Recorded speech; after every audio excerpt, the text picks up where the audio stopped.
In the last video, we talked about faith and how that faith cycle increases our ability to become like Jesus Christ. How as we exercise a little bit of faith, if we just desire to believe, how that can propel us up to become like God and to receive more power in our lives. Now, another way to think about that is to think about it in the terms of the law of increasing and decreasing rewards. This is a principle that shows that there are some activities in our life that the more we do them over time, the less rewarding they become. That's the law of decreasing returns. So let's take a couple examples. If I overeat, when you first start eating, if you're really hungry, it tastes great, but if you just keep eating, pretty soon you're going to feel like junk. It's just gonna get worse the longer you do it. There's lots of examples like this in our life, something that should be done in shorter amount of times, right? This is why you don't have roller coaster rides that last for 3 hours. It needs to be short. Now, it's also the way that addictive behaviors get us too, because they give you high rewards at first, but the longer you do them, the worse you'll feel.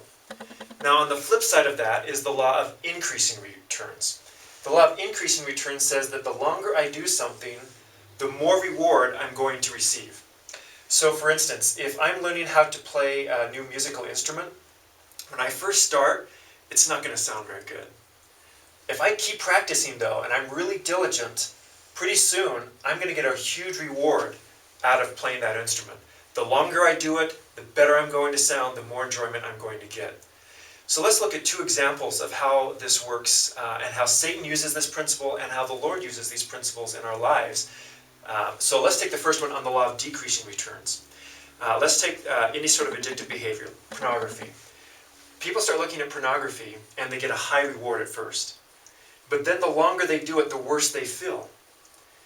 And then they'll be like, no, I've got to get better. I'm going to get better. I'm going to get over this, whatever it is, right?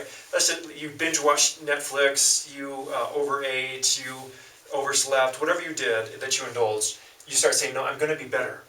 All right, I'm going to get better. I'm going to start exercising. I'm going to stop watching pornography. And what happens is you get over here to this point. Now, the problem is when you're here, Satan says, wouldn't you feel better if you were over there? And you're like, yeah, this is kind of hard to change my life. It's really hard. I think I would feel better over there. So in a moment of weakness, he comes and talks to you, and he gets you to go over here and indulge again. And then you feel like junk again, and then you start being a little better, and then he just tries to keep you in that cycle forever. That's why you need the grace of Jesus Christ to overcome. That's why you need friends, help, and the church to improve yourself. If you could always be consistent at doing this, you'd be fine, but we're not. We're humans. We're going to make mistakes. We need each other. We need to help each other. That's why when you're starting out learning that musical instrument, you have a teacher, you have an instructor, you practice. Well, the gospel's the same way. You start out, you start kindling that faith. The longer you persist at it, the more you learn about Jesus Christ, the more you learn about his gospel, the more you go through this cycle, improving your ability and increasing your power to become like God, you're going to get more reward.